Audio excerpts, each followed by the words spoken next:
Offshore సాగునీటి ప్రాజెక్టును ఏడాదిలోగా పూర్తి చేసి నందిగాం మండలానికి పుష్కలంగా సాగునీరు అందిస్తామని మంత్రి అచ్చెన్నాయుడు. శ్రీకాకుళం జిల్లా నందిగాం మండలం కొత్త అగ్రహారం, జడ్యాడ గ్రామాల్లో 2.60 కోట్ల విలువైన అభివృద్ది కార్యక్రమాలకు ప్రారంభోత్సవాలు చేశారు. 5 శతాబ్దాలుగా ఉన్న భూ సమస్యను పరిష్కరించి 75 మంది రైతులకు పట్టాలు పంపిణీ చేశారు. సెప్టెంబర్ 1 నుంచి వితంతువులకు కొత్త పింఛన్లు మంజూరు చేసేందుకు సీఎం చంద్రబాబు కృషి చేస్తున్నారని తెలిపారు. అంతకుముందు శ్రీకాకుళంలో పలు అభివృద్ది పథకాలకు సైతం కేంద్ర మంత్రి రామ్మోహన్ నాయుడుతో కలిసి శ్రీకారం చుట్టారు.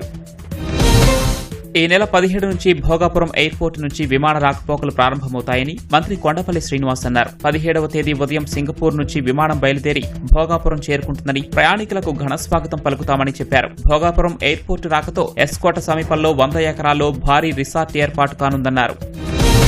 గోదావరి పుష్కరాల నాటికి కాకినాడ జిల్లా పెద్దాపురం రామేశ్వరం మెట్టలో వేస్ట్ టు ఎనర్జీ ప్లాంట్ అందుబాటులోకి తీసుకొస్తామని మంత్రి నారాయణ స్పష్టం చేశారు. వేస్ట్ టు ఎనర్జీ ప్లాంట్ నిర్మాణ పనులను పరిశీలించిన నారాయణ పనుల పురోగతిపై అధికారులను అడిగి తెలుసుకున్నారు. పనులు వేగంగా జరుగుతున్న తీరుపై హర్షం వ్యక్తం చేశారు.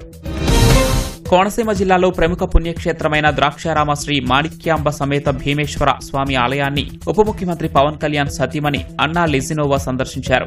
ఆలయానికి చేరుకున్న ఆమెకు ఆలయ అధికారులు స్వాగతం పలికారు. అనంతరం స్వామివారిని దర్శించుకుని పూజలు చేశారు. ఆలయ అర్చకులు స్వామివారి విశిష్టత, ద్రాక్షారామ క్షేత్ర మహత్యాన్ని ఆమెకు వివరించారు.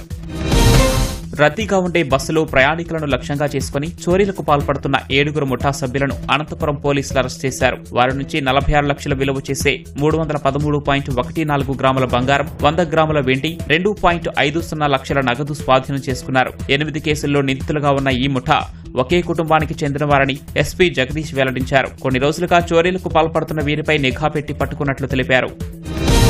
తూర్పుగోదావరి జిల్లా రాజమండ్రి గ్రామీణ మండలం కొంతమూరు వద్ద పోలీసులు 2 గంజాయి స్మగ్లర్లను పట్టుకున్నారు. వారి నుంచి 25 కిలోల గంజాయి, కారు, 2 ఫోన్లు స్వాధీనం చేసుకున్నారు. కొంతమూరు సమీపంలోని NH-16 ఎయిర్పోర్ట్ రోడ్డులో వాహన తనిఖీలు నిర్వహించగా సీలేరు ఏజెన్సీ నుంచి విజయవాడ వైపు కారులో గంజాయి తరలిస్తూ ఉండగా పట్టుకున్నట్లు పోలీసులు తెలిపారు. సత్యసాయి జిల్లా అమరాపురం తహసీల్దార్ కార్యాలయం వద్ద గొర్రెలతో కాపర్లు నిరసన చేపట్టారు.